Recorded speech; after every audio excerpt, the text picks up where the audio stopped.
This is the great temple of the King Ramesses II. It was erected during his reign here in Egypt. And this is the most impressive temple in whole Egypt.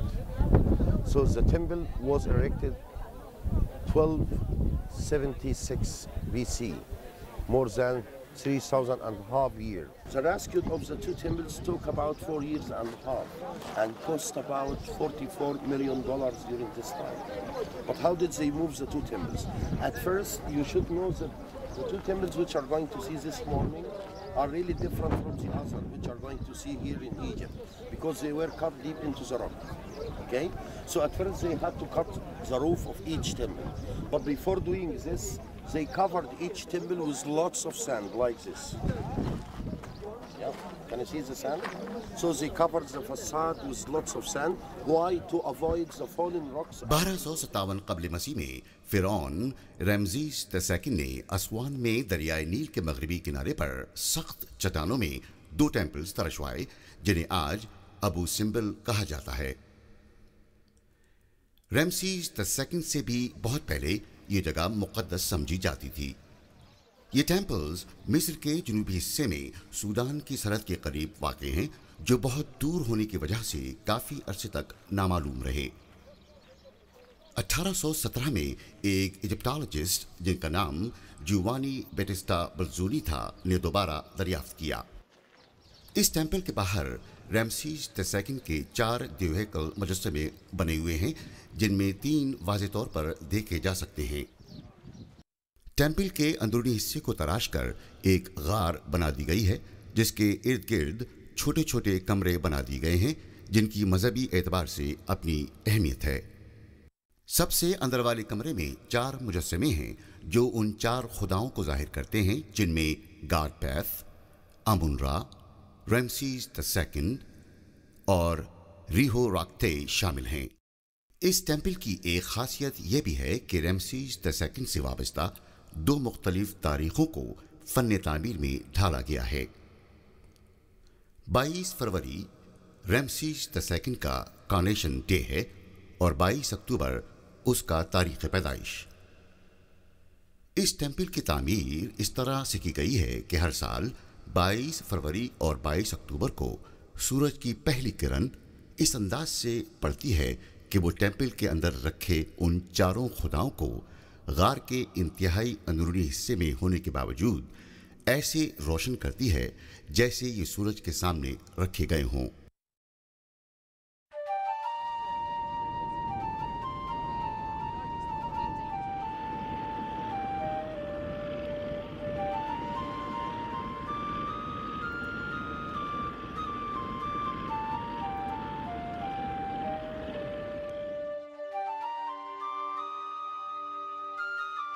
اگر آپ Aswan میں دریائے نیل کا کشتی سے سفر کریں تو آپ کو ایک گلابی رنگ کی عمارت ضرور نظر آئے گی۔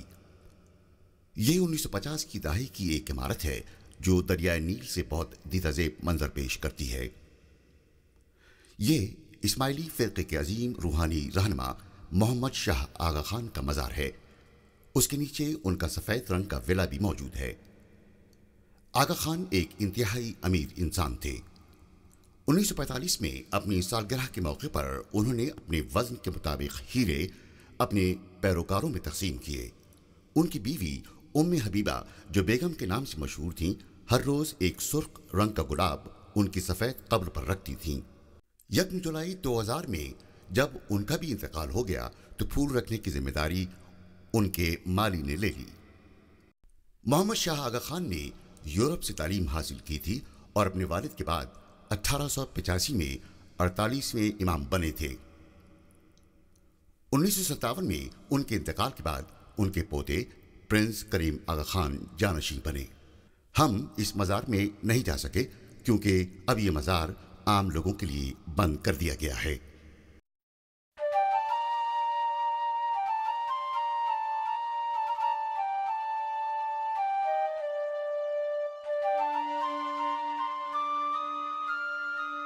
نیوبیا ایک گاؤں کا نام ہے جس میں رہنے والوں کی تاریخ قدیم مصری وقت سے ملتی ہے۔ یہ گاؤں مصر کے جنوبی اور سوڈان کی شمالی سرحد پر واقع ہے۔ نیوبیا افریقہ کے سب سے پہلے کالے لوگوں کی تہذیب ہے جن کی تاریخ 3100 سال قبل مسیح تک ریکارڈ کی گئی ہے۔ یہ لوگ نیوبین اور عربی زبان بولتے ہیں۔ Most of the people here, or most of the parents, prefer their kids to continue their education, especially girls. And put $100 on the word girl here.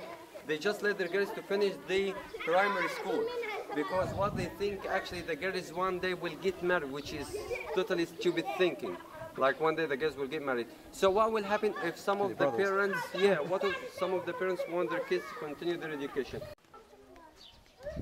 مصر کے اس حصے سے بھی دریا نیل گزرتا ہے جو لوگوں کے روزگار میں اہم کردار ادا کرتا ہے۔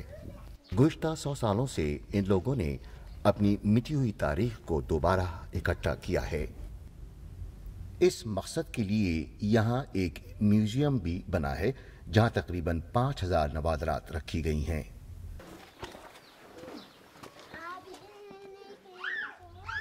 ان لوگوں کا ایک اور کاروبار یہاں آنے والے سیاح اپنے گھر مدعو کرنا ہے۔ جو بھی مصر آتا ہے اس گاؤں کا دورہ کیے بغیر نہیں جاتا۔